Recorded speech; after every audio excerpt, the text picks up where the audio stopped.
You're listening to Kayak Flyer with your host, Sean. This week we're brought to you by Tennessee Trailers, OutdoorAdventureTrailers.com, the best way to get your kayak to and from the water. Cutthroat Furled Leaders, the only leaders that I use. Cutthroat Furled Leaders are guaranteed to perform for whatever species of fish you're chasing.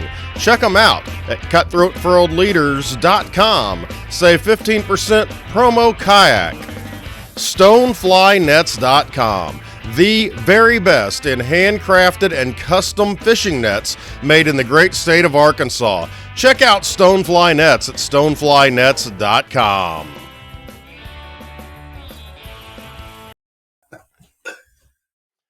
All right, gang, it's great to be back. I tell you what, haven't done this for like 2 weeks, man. It's we had kind of a layoff period. I don't know what happened. Everybody got busy.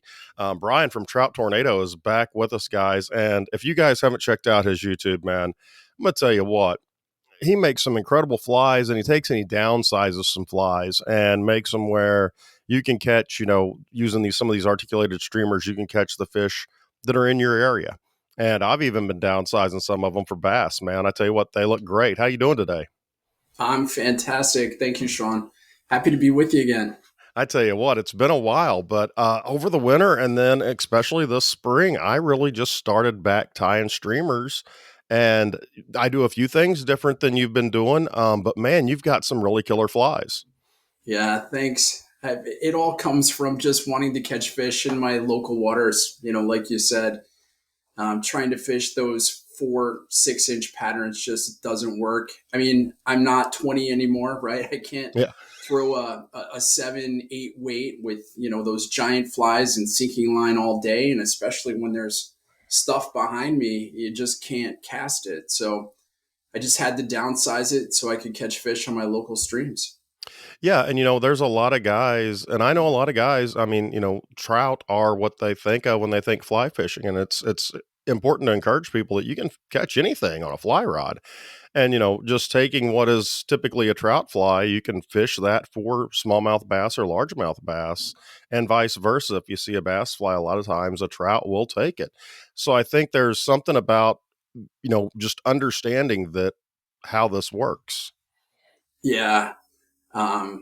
What can I say? I've caught on streamers. I'll just go through a few, some strange ones, right? So carp, walleye, now pike and muskie, those are kind of mainstream, but if it swims, even like hognose suckers, I mean, who the heck would think that a hognose sucker would be that aggressive? And I'm talking big, hognose suckers, 18 inches. So just smash a streamer. And if you think about it, likely all fish are cannibals. Right. So they see the young of the year, they see those small bait fish. What are you going to rather eat? 100 small mayflies, or one fly that imitates, a crayfish or imitates a bait fish. It just, from a fish's perspective, I think if they get that sense of, it's alive and it's easy for me to get, it's going to give them that calorie count that they really need to make their lives easier.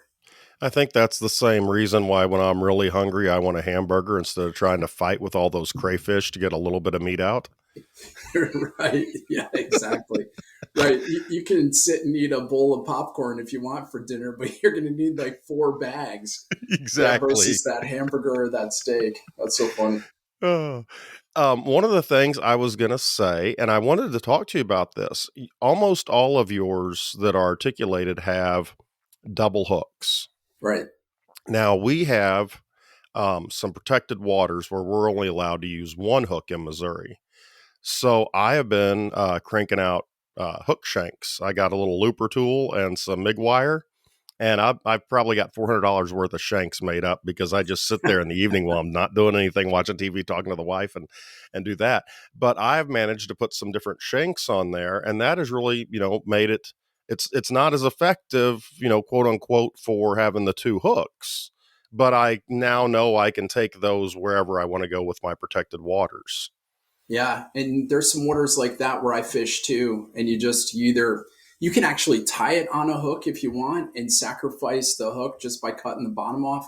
you get the same as the shank itself, or do like you do and just tie that shank on. So before I even knew shanks were there, that's how I used to tie my flies. I would just, because sometimes it's easier to get that hook in the Yep. vise versus the shank. It gives you that extra gap to be able to wrap around, where that shank sometimes is a little limiting, and they're also sometimes a little heavier. Yeah. And I find, the lighter the wire on the hook, the better the back action is of that fly. So shanks will work, but if you don't have it, you can use a junk hook. I mean, you don't have to use a nice Daiichi or a Gamakatsu. You can use, I don't know, a bait hook you had sitting around in your Yeah. tackle box for 25 years. It doesn't matter. Yeah, anything you can fit in that hook, and I've even taken, some really short ones. I've made some really short ones, and I'll put, maybe 2 articulations in there, especially with the copper top, Oh and it yeah. seems like it swims great. I mean, it's a great fly, great design, and that's one that I look at as being a multi-purpose fly. I don't think there's any I think if I got that in front of a catfish, it would take it. Yeah. Um, I mean, that is a beautiful fly. You wanna talk about that one in particular for a minute and the success you've had with it? Yeah. So I'll start by saying you can learn how to tie it on YouTube. At this point, it's had 23,000 views, which just absolutely blows me away. The fly, is inspired by Kelly Gallup. Kelly has a fly called Laser Legal. Mhm. And so the platform and the foundation is based on that fly itself. Again, I downsized it.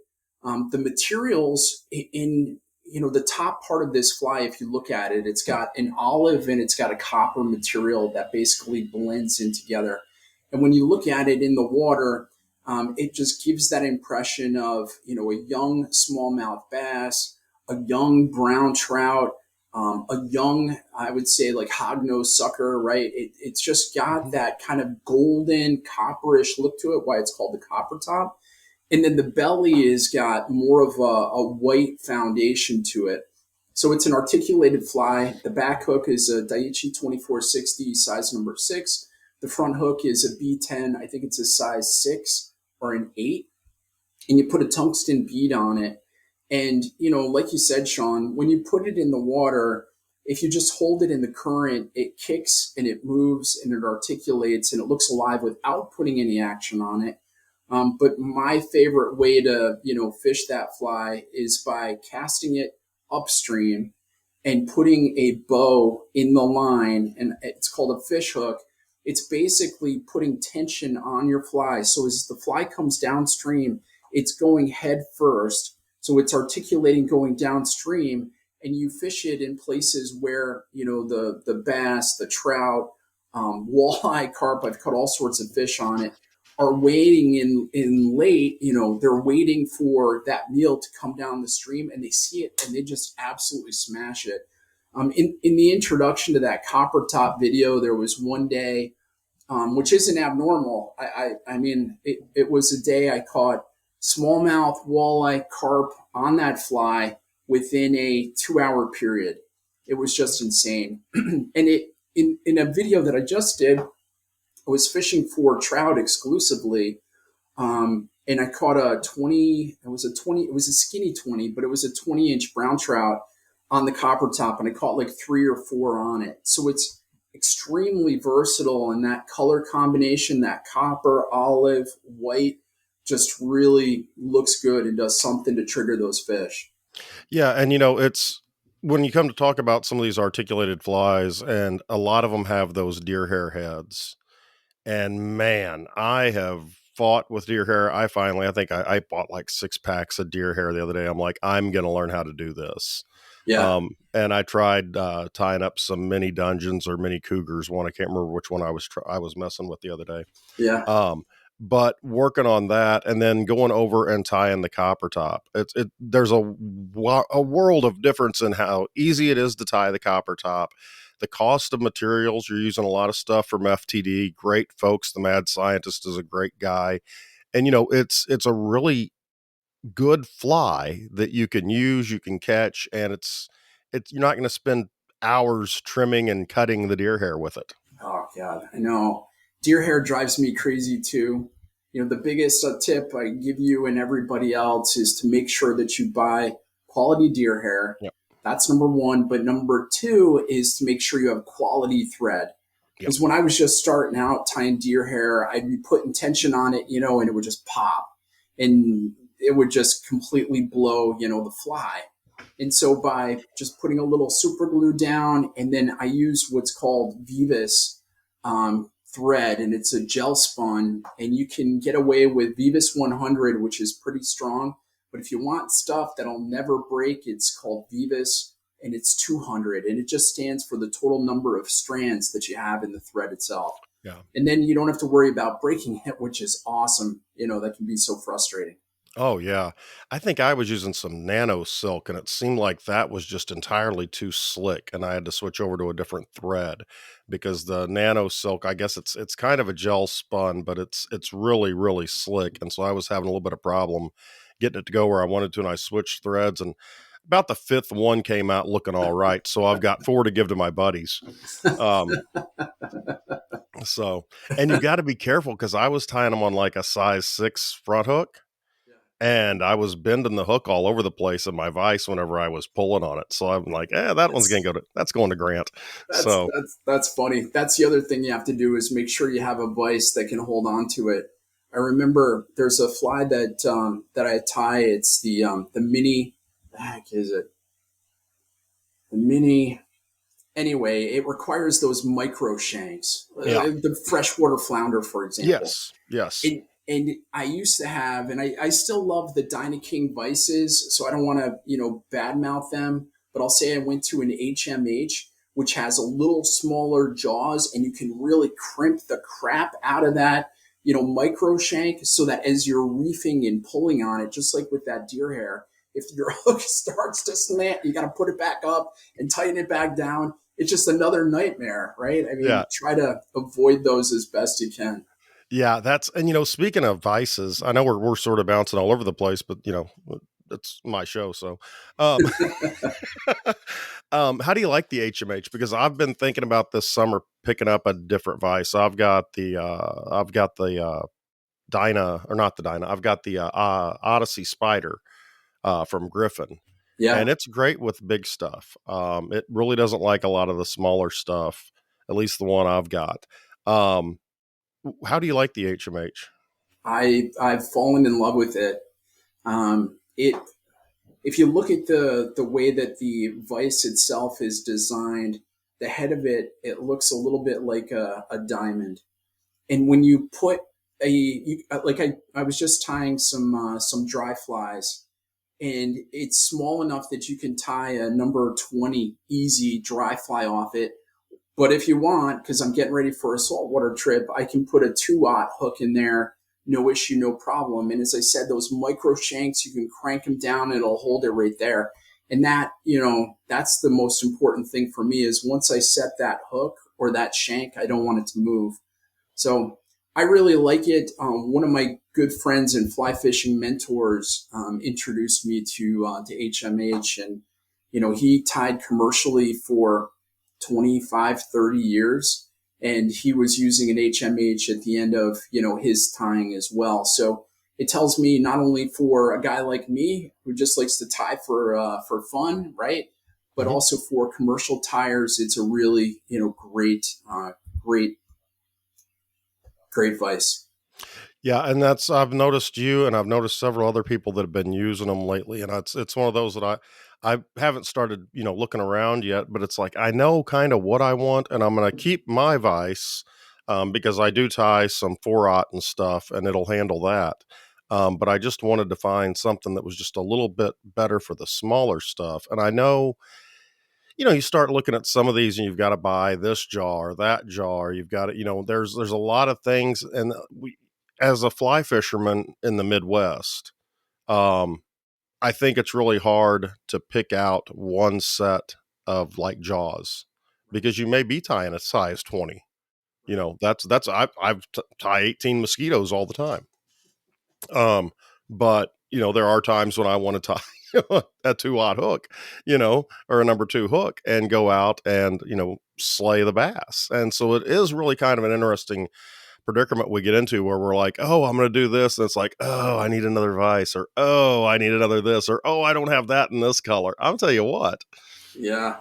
I started, it's funny, with a Griffin Vise, and Hmm. that's 30 plus years ago. And that Vise I still have. It sits downstairs, and I don't know why it's there. I should probably sell it, but it just, I guess there's sentimental value to it. Yeah. And I would say for anybody that's beginning in fly fishing, don't be afraid of just getting a beginner's Vise and just getting into it and trying it and see if you like it. Don't spend a huge amount of money on, a Renzetti, a Dyna King, HM. Just get a nice entry level Vise.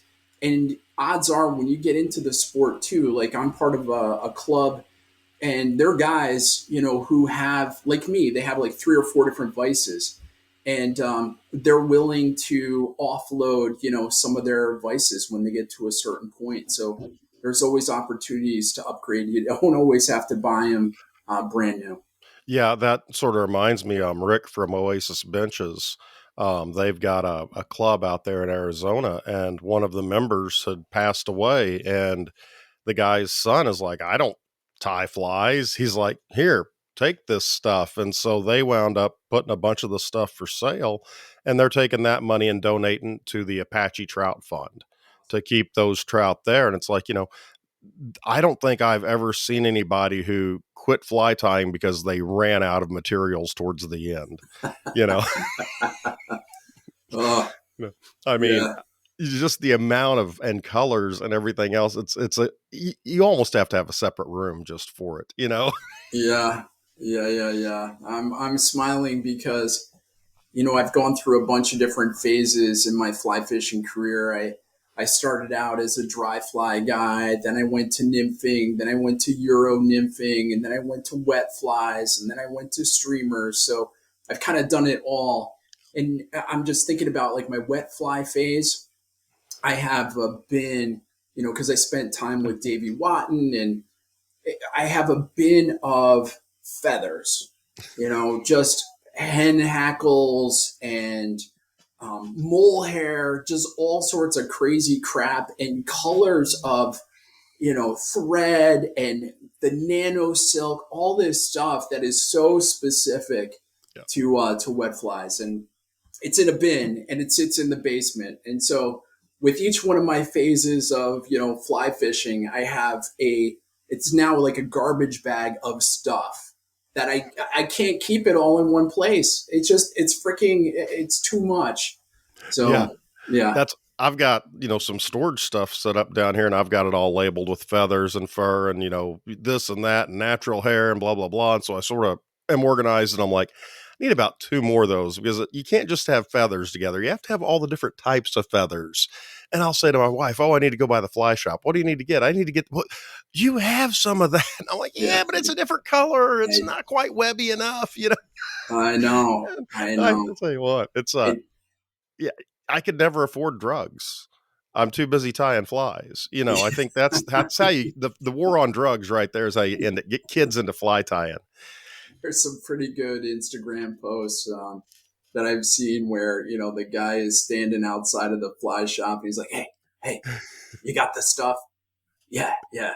And he hands him, like 5 flies, and that's like the drugs that they're searching. And there's another one that's equally funny. A guy's all excited. He's got $150, and he goes into, he's like, "Hey, I got $150. I just got paid, and I'm going into the fly shop, and I'm going to get this, this, this, and this."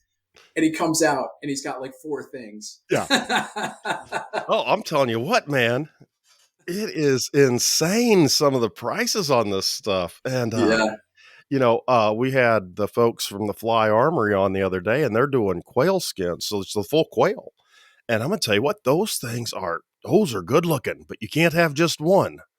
I mean, they are that good looking, and tie up really well, especially if you're going to try to do some nymphs and even some small streamers. Really neat, sort of like partridge.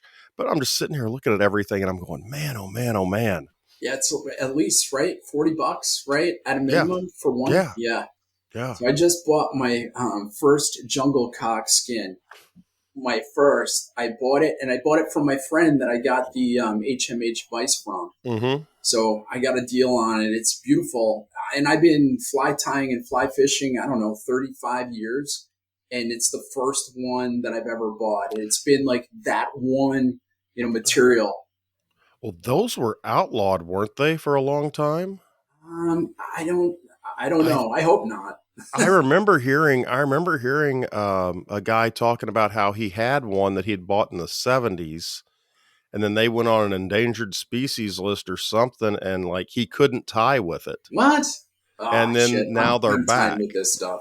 I'm I'm just tying with saying. this stuff. Nah, I don't think so. I don't know. It, He may have been pulling my leg. I'd like to find out though, because it was sort of like a taboo subject there for a little while. But yeah. he may have been drinking too. I don't know. He was a dentist, so I know some of the most beautiful streamers that I've ever seen are tied with that jungle cock. yeah. The traditional like Carrie Stevens streamers for landlocked salmon. They have those. Kenny Abrams, who fishes stripers or used to and wrote Striper Moon and The Perfect Fish, he uses them for his striper flies. And there's just something about it. It's the feather itself is beautiful. From what I understand, it has specific ultraviolet properties. And so I don't know. I can't wait. I can't wait to tie it on a couple streamers. I'll never use that feather in a video to like share out on YouTube. Yeah. I mean, the materials that I try to use on the flies that I share, everybody is going to have, or they're like, $1.50 or $2.50 a piece. I really try to think I want a broad audience. I want a fly that's going to work, not something that's so niche specific where you have to go and buy a jungle cock skin, because it's just crazy. Yeah, and that's one of the things about that I like about your channel is I either have the stuff or I can make a couple of substitutions here or there, where a lot of these, and I won't name any of the names, of course, unless they want to sponsor me, and then I'll talk about them all the time.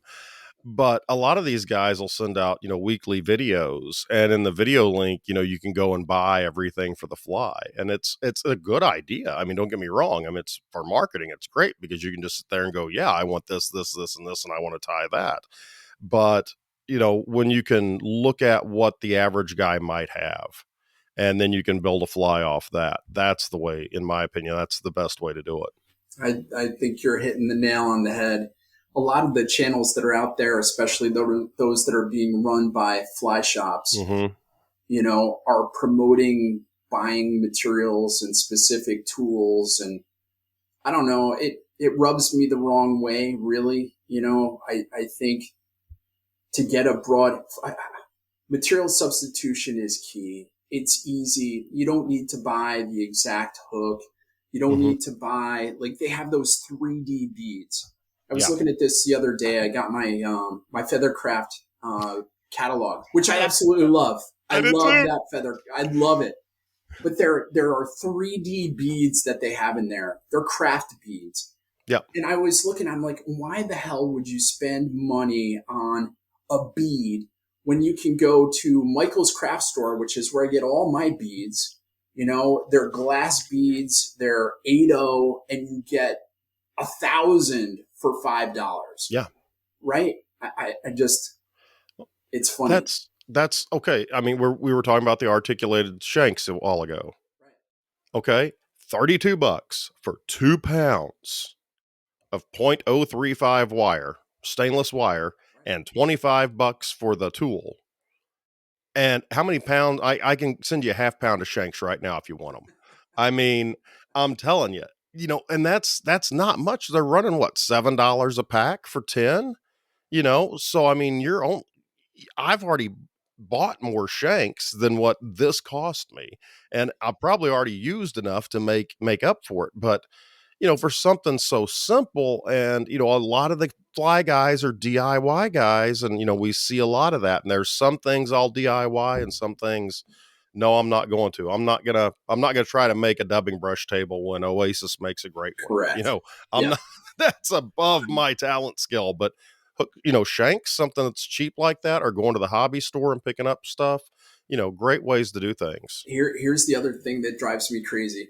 If I was to go upstairs into my fly tying room right now, it I have and I've thrown out just as many. I have a dozen old pairs of fly tying scissors. Yep. And my daughter today, she went to Michael's and she said, Dad, do you need anything? And I said, yep, I need a new pair of Fisker's scissors. And for anybody that hasn't tried Fisker's scissors for fly tying, I strongly encourage you to do it. The pair that I have upstairs, I know because I wrote it on the handle. This is how anal and retentive I am and interested in this stuff. Is from May from 2020. Oh, Lord, So, yeah. yeah, so it's 2 years old, this pair of scissors that I've had. And all the flies that you see in my videos, because I just started my channel a year ago, have Yep. all been tied with that and a year in front of that. So great. They're $8, and it lasts for 2 years. And these are like 25, Right on. One of the funny things, if I can see it sitting here in my bench, we talk about, using different colors and stuff. I've started using a lot more white. And Mike from the Frugal Fly Rodder really turned me on to it. And he does it two ways. And the easiest way to do it is you take a Sharpie and a can of compressed air, and you hold that Sharpie and you just blow that compressed air across that Sharpie and paint with it. Yeah, and so it just blows it out with the compressed air.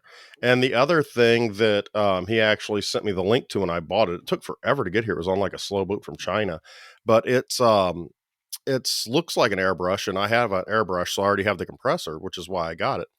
But you put a Sharpie into the top of that, and the Sharpie meets where the blowhole is, and it just blows it, and then you can control it more like an airbrush because it's got a trigger and everything. But I'm like, guys sitting here wanting to, when you're mixing or blending stuff, or if you're just doing a bait fish, let's just say you're making a small game changer and you want to hit a little silver on the bottom, a little green on the top, man, that's a great way to do it. And you can always just take a Marky and Sharpie and marker it up. But the spray gives it a whole other level that, is just a really simple thing. I mean, most of us have a, thing of canned air at the house we can try. Yeah, I'm gonna have to try that out. I did buy, it was a Copics compressed air, which I thought was pretty cool. Yeah, it's basically the same thing, only it's with a Sharpie. But yeah, and it's it's one of those things where we I think we care sometimes more than the fish care. Yeah, no doubt. It's like it's so funny. I mean, my patterns, you'll notice they don't have eyes on them. They rarely do. Like the copper top, there's no eye on it. But what I found through my Instagram channel is that if you don't put eyes on it, it doesn't attract the same volume of likes as something that has the eyes on it. So you have to add them for likes, but I'll tell you, the fish, they don't care. No. Oh, that's the master splinter. People putting ears on it. I'm like, dude, that's, but like you said, if you want somebody to purchase it or to comment on it or to say something, you really have to put that together and do those things. And it just cracks me up sometimes. I laugh because, I think we all know that it's not necessary, but there's still something in us when we see it. It's like, ooh, I do like that. Right. Yeah, I do. I've heard Kelly Gallup say, are you going to take it out of your fly box if it doesn't have X on it? And I think, that's a big part of it. But you're right. For those of you that don't know what the hell a master splinter is, it's a mouse, and it's about this big.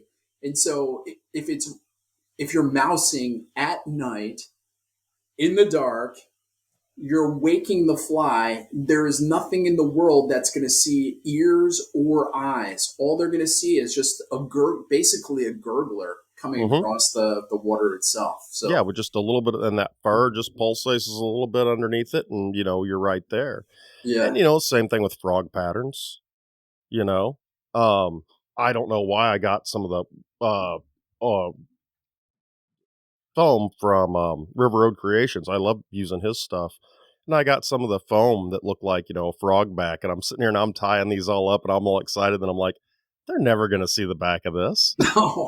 No, never. Yeah. But again, as long if we look at our fly box and we see one that has eyes, and it gives us an extra level of confidence, right, that when we're fishing it, yeah, I'm going to catch fish. You may stick with that pattern longer.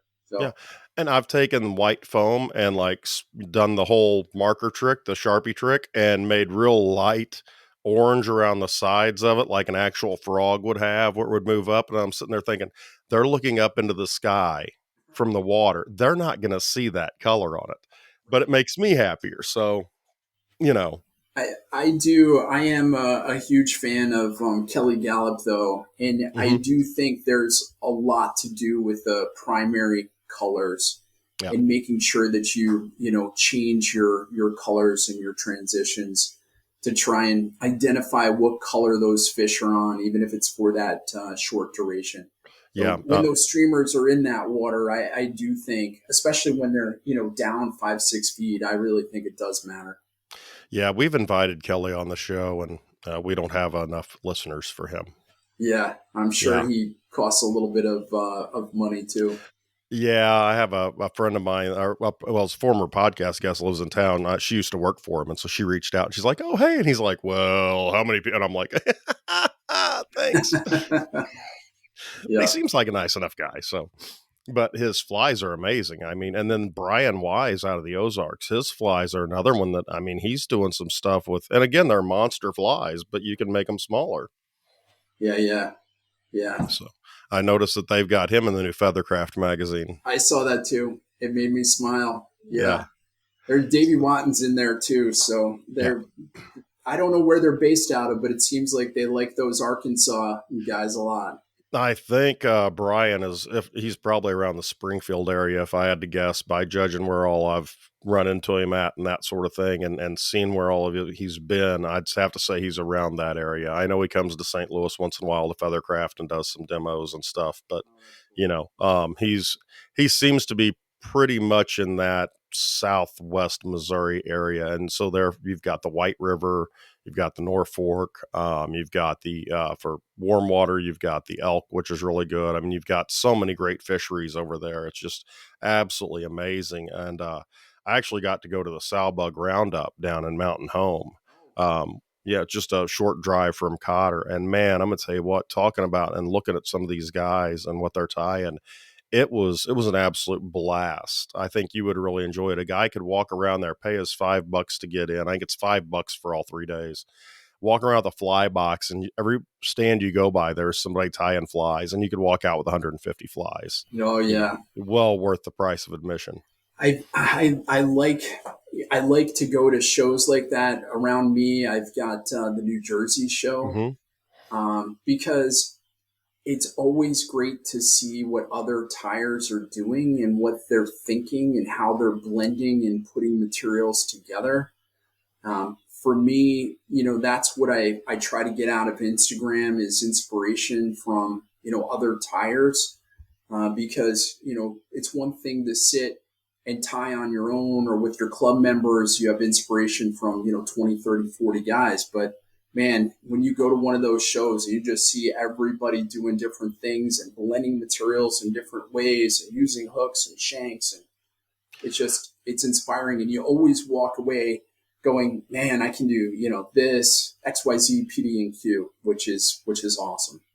Yeah, and one of the coolest. I mean, there were a lot of cool things down there, but there was this one guy who was just tying a real simple leech pattern, but he put a little bit of squirrel tail on it. And it just totally changed the way it looked. And I'm like, okay, well, I'm never tying a leech unless I do that now. I mean, it was amazing.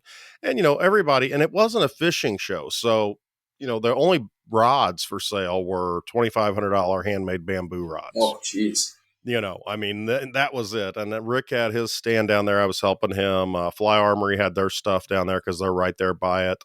Dooley's Fly Shop had his shop down there. But everything else was just people tying flies. And so, I mean, if you just would get up and go from table to table and just work your way around. And it was such a great experience to see, guys who were masters like Mike George, master with deer hair, and then you slide over and you got the tattooed fly tire making these giant streamers out of just nothing but marabou and schlappen. Oh, It was yeah. absolutely amazing. Yeah, yeah. It is cool. And that I think is part of the sport too that makes it exciting. There's always innovation going on. I think back 20 years ago when I was, just Hmm. tying flies and where we are today. There were arguments back then about whether a steelhead would actually take a fly. I Yeah. mean, I remember I was using, a zip gun, and we were catching steelhead on twister tails in the Great Lakes. And there were three guys. There were only three guys on this whole river that were using a fly rod. And I remember going in talking to them. I'm like, what are you guys doing? But you think today, right? It's not even a question if steelhead take flies. They absolutely do, and you can catch them. There were discussions about synthetics. Should synthetics be considered even a fly today, right? And Hmm. you look at the flies that like Blaine Chocolate used with the gummy worm or Hmm. the gummy minnow, right? That was one of the first ones where it was entirely synthetic, just made basically out of that rubber material. And there's a lot of flies today that are like that. So I don't know. That's a cool thing for me. Like, you go to a fly shop, you go to one of those fly shows, you just get inspired by the materials. You go to Michael's craft store, right? Or Hobby Lobby, and you see all sorts of amazing things there and just start thinking, okay, how can I integrate this into the fly? What will it do? Oh yeah, it's absolutely amazing. I mean, the simple thought, I took a little class. I was interested in learning to fly tie, and I took a little class, and the guy was only teaching stuff for trout. And, he taught the woolly bugger as only the option to get to know how to use the materials. Like, you didn't fish it, you fished these nymphs and these cracklebacks and, these renegades, and this is what you fished. And it kind of put me off for a while because I was going to have to buy a ton of material that was expensive, and it was really small and really fine work. And I'm sitting here going, man, And so then when bass started tying bass stuff, and I'm like, okay, now I can work my way down. And I think that's something that frustrates a lot of guys when they're tying. They want to start tying some of this stuff for trout. Well, you really need to learn how to tie something bigger and get all your management down when you get ready to tie something smaller. So if Yeah. you're, especially when you're talking about your streamers too, I mean, yours aren't as bad, using the two hooks, but whenever you're starting to do that, make sure you give yourself the room you need and understand the materials you're using. And there is a learning curve. You can't just sit down and do it. Even if you're a good tire, it usually takes two or three to figure out what you're doing. Yeah. Without a doubt, and I used to have a lot more. I've given, a lot away over the years, but I have bins of flies, Hmm. streamers, just streamers. I mean, dry flies too, nymphs too, right? Where I've gone through, I've tried to tie. I still have the first fly that I tied, as a matter of fact. And it just looks like this. The hair is going everywhere. It was an attempt at a dry fly, and it looks like nothing. I'm sure the trout wouldn't care, right? I'm sure No, the trout right. would still eat it, or Yeah. or a bass or whatever. But it does. It takes time. It takes practice. And the other thing that I think is really, really important to share as well is not only having the perfectly tied, just having the perfectly tied fly doesn't mean that you're going to catch the fish. Right.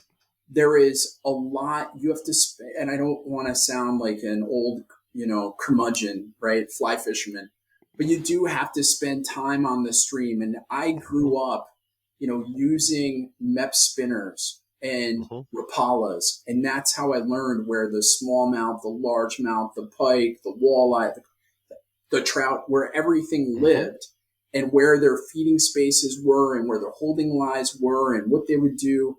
Because to just start with a fly rod and even having the perfect fly and trying to catch a fish is going to be a huge, huge, huge challenge. Yeah, I mean, especially when you get to the point I've fished with guys before, and I'm like, dude, you're not going to catch a fish. Oh, I'll do just fine. I'm like, dude, you can see the fish. The fish can see you, man. And he'll walk away from a hole just disgusted, and I'll step back about 20 feet, lay one in there, and I can get a fish. And it's like, dude, you weren't doing anything wrong other than just standing too close to the fish. Right. And there's a lot of little things like that you don't, oh, I see the fish. I'm going to cast right to it. No, get back. It's in the hole. Get back and cast over there. And it's amazing. And like you say, just knowing how to fish. I know a lot of guys like me and you were gear fishermen. and we enjoyed fishing and we sort of learned where stuff was. And then you go from doing a big crankbait or a big spinner bait or something that's going to make a whole lot of noise and get them really riled up to go into something that's a little bit more finesse. And, and knowing your rivers, crawfish, this is one of my favorite stories. Crawfish, my favorite river in my area, all the crawfish are mottled, orange and brown. That's what they are. You throw an orange and brown crawfish fly, they will not pay attention to it. They won't. I have thrown hundreds and they don't. And you make them black and green, boom, they won't hit the bottom of the water.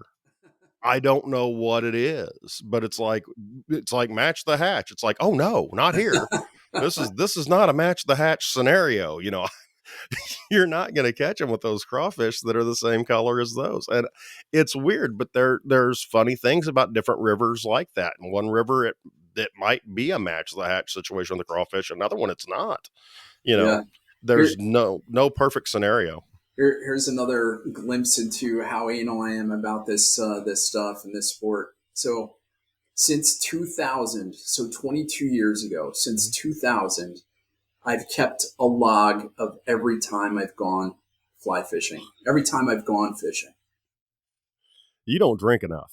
I drink plenty, but that I have. So for every river, I can tell you where I've caught the fish, on what I've caught the fish, what the conditions were from like a sun, rain, flow perspective. It's pretty anal. Yeah, yeah.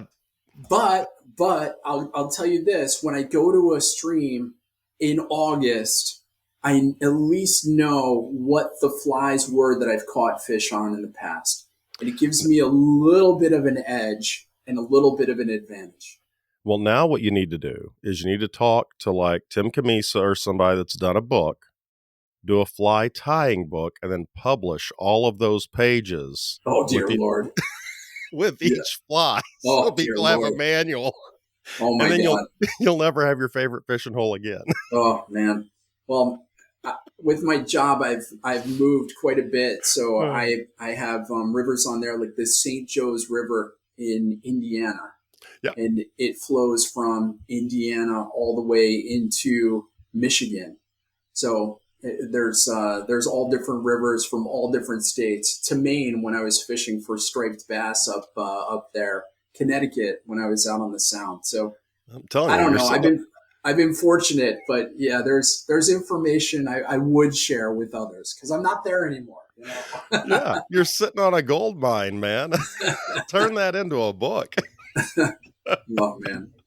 The other thing that I was going to say is even when you have that fly, you got to learn how to, fish it. And one of the things that I try to stress in my videos, and I'm doing some vlogs and I'm kind of playing with the content, and the way that I do it is to show people how I'm fishing the flies. So I'm not afraid to share, hey, I'm fishing with the crystal light. And I've got my top fly as a microburst, and I'm doing X just to try and give people a little bit of insight because I'm not sponsored, right? I don't have people giving me stuff. I'm not trying to sell stuff. I'm just telling you what works in hopes that people go, hey, this guy Trout Tornado, knows his shit. He's been doing it for a long time, and give him a follow. That's all I'm looking for. Yeah, and that's one of the things when, because I know there are a lot of guys that get stuff, I'm one of them, with the podcast, but sometimes I feel obligated whenever I'm making a fly to maybe substitute something for, like Fly Tires Dungeon, because he's been so nice to me over the years. And so, you sort of have that guilt perspective into part of it. But then again, it's like, well, I do use it because it works really well. I love Fly Tires Dungeon. I know. And it's stuff. Like, oh, I've been making dubbing brushes with one of Rick's tables and using the FTD big game hair. Oh my Lord, they're beautiful. But again, you're talking, and you can make them really small. I've made some really small crappie jigs out of it, but it's just amazing the way you can go in and tweak a fly and it works on one river, and you've got to tweak it just maybe in color or something else for another river or size. Little things like that. And then little things that aren't even flies. One of my best producers down at Spring River is it's a white, it's one of the dubs that FTD has, but it's the white marabou, or excuse me, not marabou, but the white dubbing with the rubber legs in it. Oh And you yeah. just tie it on a small jig, and it looks like a little piece of flesh, you know, and man, they nail it, and it's like, it doesn't even look like a fly. And then people are like, oh, well, that's cheating. And it's like, well, it might be, but so's putting a hook on your indicator. You know what I mean? Yeah, bobber fishing. Bobber fishing, I'm telling you what. That's what I Yeah, always use, a grasshopper. That way it's a hopper dropper. yeah, it works. Yeah, it's I not an got indicator. It's a hopper dropper. it's whatever. It works. I've been an indicator fisherman. I've done it for years, and I remember having trout come up and try to take my indicator. Oh, yeah. Yeah. Yeah, And and I'm when like, you're nymphing, I what mean, the hell? yeah, and it's normal. I mean, when you're nymphing, or especially when we've got a couple of places in the pond in the winter that put trout in the pond, and you want to throw a nymph, but you don't want it to hit the bottom. That's what you do, Right. and there's no shame in it. But again, it goes back to, like you were saying, when people were arguing, or is it still a fly if it has synthetics on it? Yeah, yeah. You know, And as you were talking, I was thinking about different ways that I tweak my flies, and I'll share this too, which is I have two different boxes that I use, which is one for high water, and one for low water conditions. So just as an example, like we were talking about the copper top, it has a tungsten bead on it. You can always tie that fly and you can put a brass bead on it, or you can put no bead on it, right? And hmm what'll happen, or you put a glass bead on the front instead of a brass or a tungsten. With the tungsten, it's going to drop. I mean, if you just take it and you have like your sink, you drop right, it directly into that sink, you're going to watch it go right to the bottom, within a second. You take a brass head, you put it on there, it'll take 2 seconds to get to the bottom. You have no weight, you drop it on, it's just going to sit there basically on the top of the water. And hmm it's really important, depending on the flows and the speed of the water, to pick that right fly or combination of flies, to get them into the zone and to not leave that zone quickly. yeah, yeah. That's very important. Is and um, Just understanding where the water column, where they're at. That's a huge, especially on deeper water, knowing where you can get it to and where it should be and where it shouldn't be. That is absolutely huge. I've noticed that so much in the last 3 or 4 years. I'll throw it and it'll be under the fish and they won't look at it. I'll throw it, it'll be over the fish and they won't look at it. And you sort of change some things and you try to get it right in that zone, because when it gets hot, sometimes they get lazy and Yeah. they want it right there where they're at, because they know that's the optimal oxygen or temperature. So you can learn a lot just by watching where the fish are hanging and how deep or how shallow they're hanging in the column, to learn what you need to do for your fishing. And I cheat, Sean. I cheat. You shock them. I, I I use two. No, I use two flies. I don't shock them. No, I've never done that. But I'll use like a tungsten fly on the bottom, hmm and then I'll use a zero weight on the top, and I'll use 4 feet, 5 feet between the two. And then you've got one that's running 3 to 4 feet down below, and then the other is within the top foot of the water column. Right. And the fish will, tell you. And the cool thing about that is you can say, I want to use two different styles of flies. Cool. I want to use two different colors of flies. Right. Cool. And then you're in two depths. So it just helps you, solve the Rubik's cube of fly fishing a lot quicker. Oh yeah, definitely. I'm a big fan of that. And like I said, hopper droppers are something I really like for trout, especially in the later parts of the year, because you still got that subsurface nymph there going, and then you've got something on top. One of the things I did want to talk to you about real quick, you mentioned it earlier, the freshwater flounder. Yeah. I love the look of that. How effective has that been for you? Yeah. It is one of my favorite winter flies, I would say. And the reason why, and I've caught smallmouth, walleye, brown trout, and rainbow trout on it. And the reason why is because I like to fish it slow and I like to fish it deep. And for those of you that haven't seen it, It's basically tied on micro shanks on a jig hook with a tungsten bead up front. And it's on the Game Changer platform, but it's Mhm. only an inch and a half or so long. In video, I tie it white, but my most productive pattern or color is black. And I Okay. think it's because it imitates perfectly a leech. Um, yeah. So wintertime, it's one of my top flies. Yeah, I know I'm gonna be trying one of those out soon when I get out to the river because there's actually, um, one of the rivers I fish, if you go up a certain point, you don't wanna wade because of leeches, and leech patterns are killer. So I'm gonna try it there and see what happens, but there are some large ditch pickles in that little hole of water. So, yeah, they're feeding on leeches a lot. Oh yeah, But yeah, you don't wanna wet wade after a certain point, yeah. Well, the you cool know? thing is, what color are your leeches, Sean? They're like a grayish, almost black, gray black kind of color. Yeah, so you could change up that center Yeah. color for something gray and then have the black on the outside. It's cool because you Yeah. can blend those colors or just take, yeah, multiple laser dubs and Yep. blend them together. Yeah, to get Yeah. the cool colorations. Oh, yeah, it's awesome. It's so cool just the different things we can do. Is there a fly you're working on now? Is there one you're working on now that we can expect to see a video of soon? Ah, man. I've been playing with a bunch of different flies. The short answer is yes, but what I like to do is make sure that it's not just a fly that doesn't catch fish.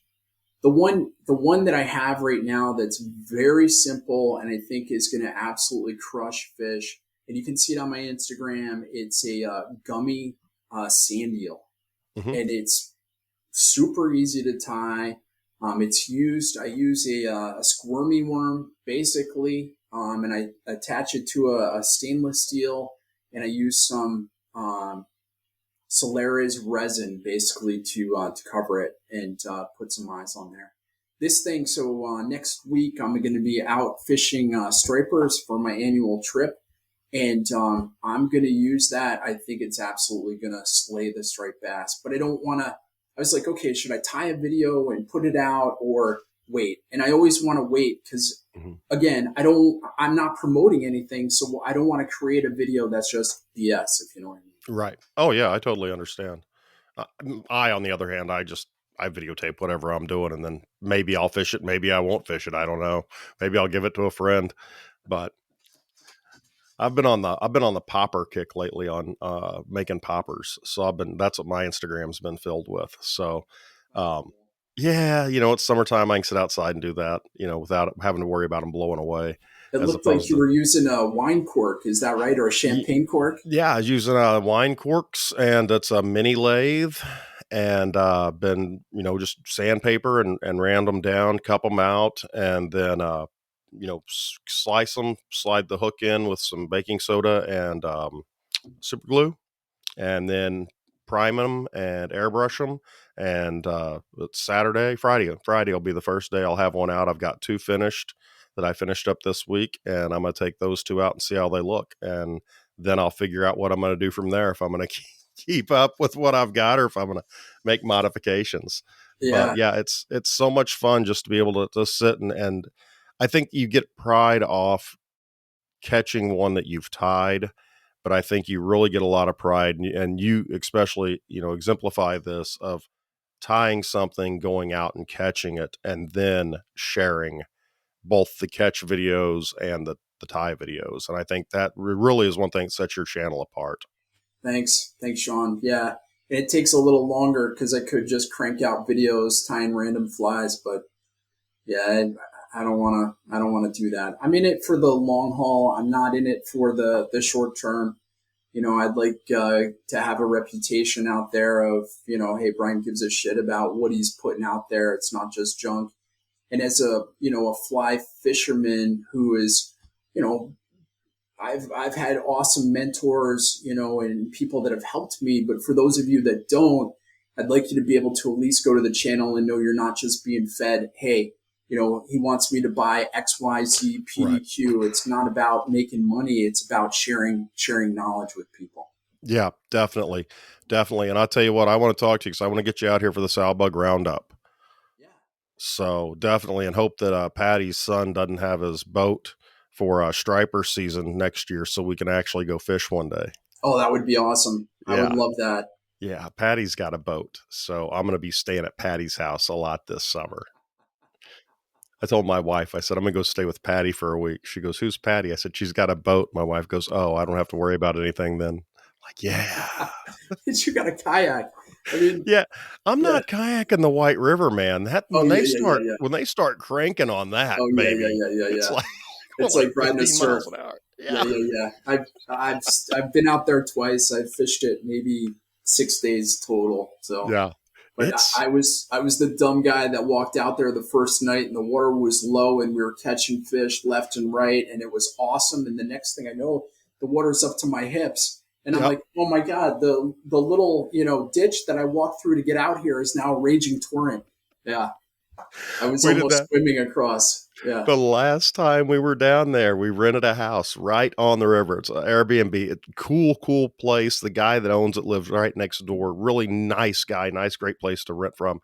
And we go out there that morning and we're standing there and we're just fishing and the water's coming up. We're like, oh, we're fine. And we turn around, we got to wade through 2 feet of cold, cold water to get back into the yard, Oh yeah. because there was just a little dip. It's Oh like, yeah. oh, It, and I've heard nightmare stories of guys that are like stranded on a rock. yeah. I was almost that guy. I mean, Yeah. I was, up to water up to here and I'm Yeah. tiptoeing and then I was like crawling through bushes. I got to land. I wasn't even able to get to where I originally came in. Yeah. And they don't follow the schedule down there. The Corps does not follow the schedule down there as well. Like if I go other places, I can read the schedule and know what it is.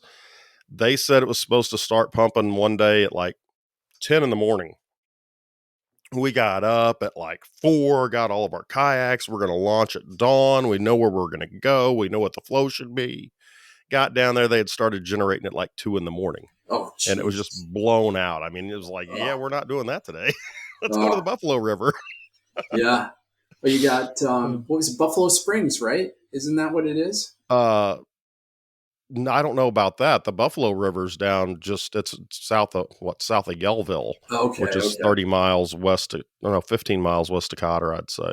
Okay. So there may be a Buffalo Springs on there, but the Buffalo River is really, really pretty and it's great for smallies. Oh, that's So, cool.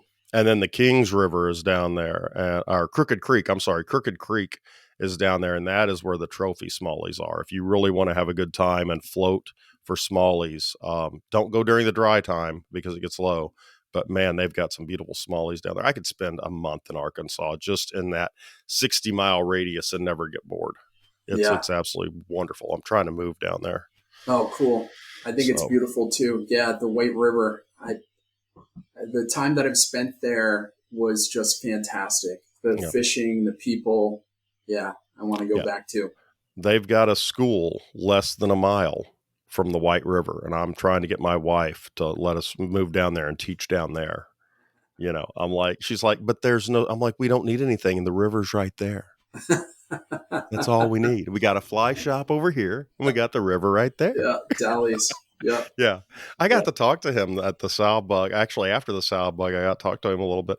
He's funny. yeah. I don't know if you've ever talked to him or not, but No, he's friggin' hilarious. yeah. And he's from like Australia or New Zealand or Australia. somewhere, and Yeah, yeah. he's friggin' hilarious. It was funny. So I thought about inviting him on. I don't know if he'll remember me or not, but I thought about inviting him on. I'm like, I don't know if we'll be able to understand everything he has to say with that thick accent. He'll make a Especially if joke or he's been something. drinking. Look out. Yeah. He'll call me some name and I'll think it's like a nice name and find out it's an insult from Australia and everybody be laughing at me. But that's the way it is. So, Trout Tornado, Brian, I tell you what, you put up some amazing videos. I absolutely love what you've been doing. I've taken inspiration from it. I've done some one way. I've done some a little bit different way. The copper top, one of them, I put the fly tires dungeon down, then I put marabou on top of it to stand it up a little bit, and I thought, well, I'm going to try it. But that's the great thing about it is you can always explore and always look and see what's going on. So we look forward to your next video, man. Really appreciate you taking time out of your day. Probably a nice day up there. You'd probably rather be fishing than talking to me. It's all good. It's just been great. Thank you, Sean. Thank you. Talk to you after a while. And guys, hopefully we'll be back next week.